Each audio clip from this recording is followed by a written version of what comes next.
gonjang-ganjing publik ini akademis apa tidak? Pasti tidak itu kan. Sekarang coba kita bandingkan ya. Semua public statement akan menghasilkan public opinion. Pasti itu. Dan public opinion terpecah sekarang. Bayar. Public statement diucapkan di depan publik. Menimbulkan kontroversi. Bandingkan public statement bayar dengan public statement yang bunyinya hidup Jokowi, hidup Jokowi, hidup Jokowi. Apa bedanya? Dua-duanya public statement. Status ontologinya adalah public statement. Si penyanyi yang bilang bayar. Perlu klarifikasi, karena itu public statement mesti diklarifikasi. Arahnya apa? Presiden Prabowo mengucapkan hal yang sama. Siapa yang mau klarifikasi? Buat fairness dalam demokrasi itu. Dua-duanya menimbulkan public opinion. Dua-duanya menimbulkan gonjang-ganjing.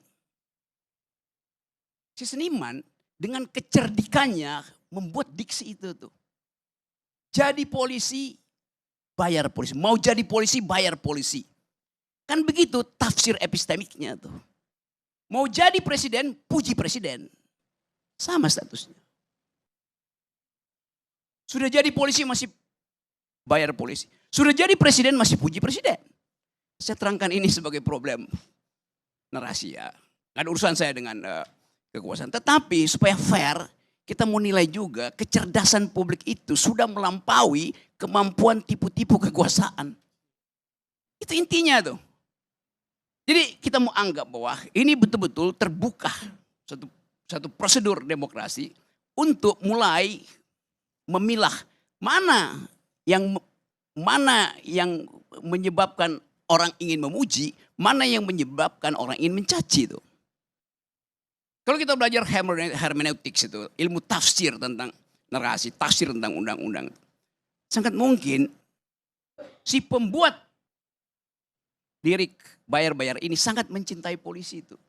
Karena itu reverse logicnya dia bilang, kesel gue karena bahkan mau jadi polisi mesti bayar tuh. Artinya dia memang ingin jadi polisi. Tapi dia ingin polisi itu bersih kan. Kan begitu psikologi terbaliknya kan. Hal yang sama bisa kita terapkan pada cara menganalisa narasi Presiden Prabowo. Hidup Jokowi, hidup Jokowi, hidup Jokowi. Jangan-jangan itu bukan pujian, tapi semacam satire. Yes. Kan begitu cara kita melihat pengkondisian ini. Jadi sekali lagi kalau kita terangkan secara lebih lebar dan lebih tebal, ada situasi di mana kita kekurangan liberal mind, kekurangan democratic value, itu dasarnya tuh.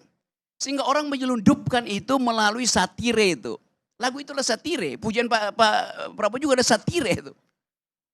Karena kalau dibuka datanya, memang faktanya sekian puluh persen bahkan second di nomor 2 itu kebencian pada polisi itu ada di statistik tuh. Demikian juga kita perhatikan kebencian pada Jokowi ada di dalam statistik nomor 1 bahkan di kalangan mahasiswa tuh. Kan bunyinya adili Jokowi itu. Jadi itu yang kita maksud, kita buka ini supaya ada pembicaraan, ada academic discourse dalam masyarakat. Apa akibatnya? Kalau demokrasi tidak jalan, hukum yang bekerja. Penanda bahwa demokrasi jalan, segala sesuatu adalah hukum. Kalau demokrasi jalan, tidak perlu ada hukum. Karena saya bisa bercakap-cakap kok.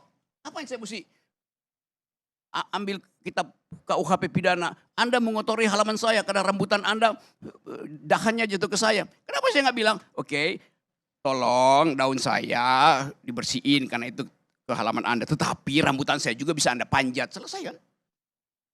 Itu yang namanya democratic value. Itu yang kurang di kita tuh. Selama 10 tahun kita dibuat gak boleh berpikir bahkan itu. Oleh undang-undang ITE. Gugup dan gagap kita untuk berpikir. Kalau di ruangan ini ada tulisan apa itu situ. No smoking. Di istana selama Jokowi memerintah ada tulisan no thinking.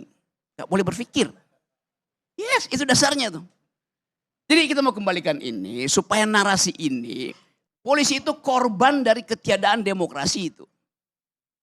Indonesia gelap korban dari tidak terbukaan informasi itu dasarnya kan. Jadi sekali lagi ini betul tadi Bapak ini ide yang bagus karena dihubung-hubungkan dengan Fondasi demokrasi adalah publicity itu, kepublikan. ILC adalah lambang pertama kepublikan yang digergaji. Bukan digergaji, ya digergaji. Kalau beringin ditebang. Beringin ditebang oleh Jokowi. ILC digergaji oleh Jokowi. Itu yang jadi pengetahuan kita. Jadi saya ingin, betul, saya dukung, hidupkan kembali forum-forum ini supaya terbuka. Sehingga polisi itu juga merasa, oh ya demokrasi, ngapain saya mesti paksa masker dibuka, ngapain saya mesti. Dia bisa terangin pada atasannya kan, itu adalah pendidikan demokrasi. Itu ekspresi kesenian itu. Bahkan kalau kita ajarin sedikit, bapak-bapak polisi itu yang dibawa, pakai bahasa Latin. Ars longa vita brevi itu. Seni itu panjang, hidup itu pendek. Sehingga si penyidik bilang, oh kalian berkesenian dan itu lebih panjang dari hidup sebetulnya. Kan indah kalau kita bicara begitu kan. Jadi itu yang mungkin tadi si Didi bilang, ya itu yang disebut sebagai, mana yang benar tuh. Polisi, Vox Populi Vox Dei atau Vox Polisi Vox Dei. Suara rakyat ada suara Tuhan atau suara polisi ada suara Tuhan. Mestinya sama. Karena polisi ada rakyat yang dipersenjatai, harusnya sama itu. Dan kita ingin supaya lebih baik nggak ada pemerintah daripada nggak ada polisi kan. Di Inggris begitu intinya kan, lebih baik tidak ada perdana menteri daripada tidak ada Scotland Yard. Karena bangga betul pada polisi. Jadi sekali lagi saya kira ini bagian dari upaya kita untuk membiasakan perbedaan pendapat. Kalau kita lihat misalnya di dalam perspektif dunia, anak-anak punk ini sama dengan anak-anak rockers atau musik jazz blues itu kan semua isinya protes kan. Coba lihat misalnya lirik dari siapa yang 2016 dapat Nobel literatur, Bob Dylan. Lagunya tuh Man Gave Name to All the Animals. Itu liriknya itu betul-betul menghina kekuasaan. Karena kekuasaan itu disamakan dengan si babi, si anjing, si ular. Tapi dengan literasi yang sangat cerdas. Dan itu yang menyebabkan Bob Dylan itu dapat Nobel di bidang literatur. Anda baca misalnya lagu yang dia kritik Eisenhower. Lagunya, judulnya Masters of War. Dia menghajar Eisenhower. Karena Eisenhower lah yang menyebabkan Amerika masuk lagi dalam perang Vietnam setelah perang dunia kedua itu. Dan senjata-senjata itu dikirim hanya untuk memusnahkan manusia yang berada di hutan-hutan Vietcong. Itu yang diucapkan dengan cara yang cerdas oleh Bob Dylan. Masters of War itu. Kan kita tahu bagaimana publik rakyat Amerika itu membenci perang walaupun itu perintah negara. Karena dibumbui atau disemangati oleh lirik-lirik dari Bob Dylan. Jadi semuanya itu biasa dalam sastra itu ya kritik yang paling tajam adalah dengan sublimasi itu. Mensublimkan persoalan itu tapi dengan kedalaman. Nah kita belum biasa membaca itu. Aparat kita juga cepat, wah ini ujaran bukan, itu endapan sublimasi dari keadaan. Kan itu dasarnya itu. Apalagi penyanyi-penyanyi blues itu yang bahkan memaki-maki Tuhan dengan liris itu. Siapa? Janis Joplin, sebut aja siapa. Nina Simone itu pernah bikin lagu yang judulnya The Sinner Man. Pendosa yang benci pada... Ya, halo teman-teman. Selamat datang lagi di channel ini. Salam inspirasi, salam NKRI, harga mati.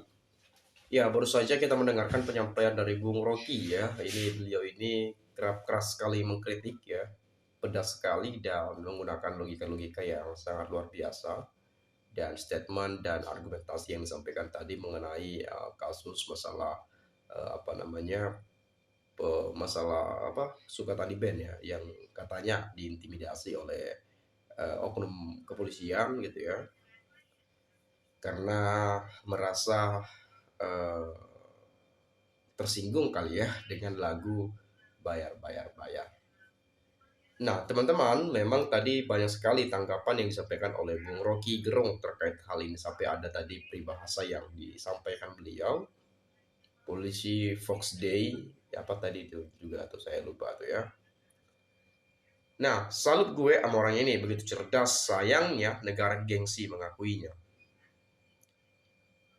Ayo Bang Rocky Gerung, mantap, maju terus pantang mundur karena negara sudah dihancurkan oleh para penguasa. Salah satu ulasan Rocky Gerung yang terbaik membela seniman. Brilian pemikiran Bang Rocky, selalu nggak cukup sekali jika mendengar kuliah beliau isinya daging semua. Selalu original pemikirannya, good job Prof. Rocky ini akan tercatat dalam monumen sejarah sebagai filsuf terbaik di abad ke-20. Udah putus urat malu para pejabat Indonesia sejak zaman Jokowi hingga sekarang Prabowo. Pengalaman saya yang tinggal di desa mengkritisi kebijakan Pemdes, malah saya yang kesulitan hidup di desa. Masyarakat jadi tidak berani berteman sama saya karena takut kalau berurusan dengan Pemdes jadi dipersulit. Yang dapat bansos malah dihapuskan. Banyak lagi intimidasi dan diskriminasi yang saya rasakan. Padahal saya mengkritisi karena penyelenggaraan pemerintah banyak yang tidak sesuai dengan apa yang saya baca dan pahami dalam undang-undang desa dan peraturan pelaksananya. Mau lapor ke APH, sia-sia. Karena laporan bukan diproses, malah jadi ladang mereka. Ujung-ujungnya kita juga yang kena imbas dari laporan tersebut karena bukannya dilindungi, malah nama kita diberikan ke oknum Pemdes padahal niatnya mau memberikan informasi tentang adanya dugaan tindak pidana korupsi dana desa oleh oknum Pemdes, malah inisial pelapornya dibuka APH. Agak kacau juga sih kalau kayak gitu ya. Selama Jokowi tidak disingkirkan dalam urusan pemerintahan, negeri ini tidak akan bisa maju.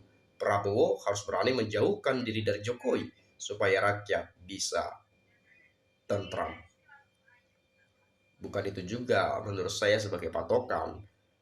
Mau hubungan Jokowi Prabowo dekat ya it's okay, no problem juga menurut saya gitu ya. Tapi apakah memang karena ada hubungan dekat antara Presiden Prabowo dengan Pak Jokowi makanya jadi seperti itu, atau bisa saja memang karena oknumnya aja yang nggak mau diatur atau yang nggak taat aturan. Nah kita kan nggak tahu juga perihal hal itu. Jadi jangan sering sekali setiap kasus-kasus atau ada isu-isu sering sekali dikaitkan dengan antara hubungan Pak Jokowi dan Pak Prabowo gitu ya. Kita bukan membela, teman-teman juga boleh lihat video-video saya, sesekali juga saya mengkritik gitu ya. Tapi ya itu tadi, jangan setiap kasus, setiap persoalan, setiap ada isu-isu atau setiap ada hal-hal yang semacam inilah misalnya kita kaitkan dengan hubungan antara Pak Jokowi dan Pak Prabowo gitu ya. Jadi hubungannya ke kasus ini apa gitu loh. Yang ada kita berharap kepada Presiden Prabowo ya agar lebih memperhatikan rakyatnya ya, dan juga kepada Kapolri Pak Listio Sigit, tolong anggotanya ya bawahannya bisa dikoordinir dengan baik ya, bisa dipantau lebih lanjut, bisa dikasih arahan-arahan yang untuk sebagai evaluasi ya, kurang lebih seperti itulah. Jangan sedikit-sedikit dikaitkan dengan hubungan Jokowi Prabowo, janganlah gitu ya. Nah, kemudian ini saya membayangkan Rocky setiap hari selain duduk berdebat, duduk membaca buku memperkaya kosakata. Isi kepalanya sangat kaya kosakata yang berbobot. Novi dipecat oleh ketua yayasan setelah sekolah didatangi polisi dan polsek. Ketua yayasan selalu mengelak dan ngeles waktu ditanya Aiman. Tidak mengerti bahasa Indonesia, makanya tidak menjawab apa yang ditanyakan. Berbohong dan berbohong, tidak pakai otak biadab. Itu saja mungkin, terima kasih sekali lagi saya ucapkan. Bila mana ada penyampaian yang salah, ucapan kata-kata yang tidak menyenangkan, saya minta maaf. Tidak bermaksud untuk memprovokasi, mengungkit masa lalu, apalagi dituduh sebagai bajar-bajar politik. Karena kita tidak terlibat dengan hal-hal seperti itu. Kita masyarakat Indonesia, kita masyarakat biasa, tentu kita awam, tetapi kita punya logika dan nalar untuk berpikir ke depan. Itu saja, sekali lagi terima kasih. Saya ucapkan salam inspirasi, salam NKRI, harga mati.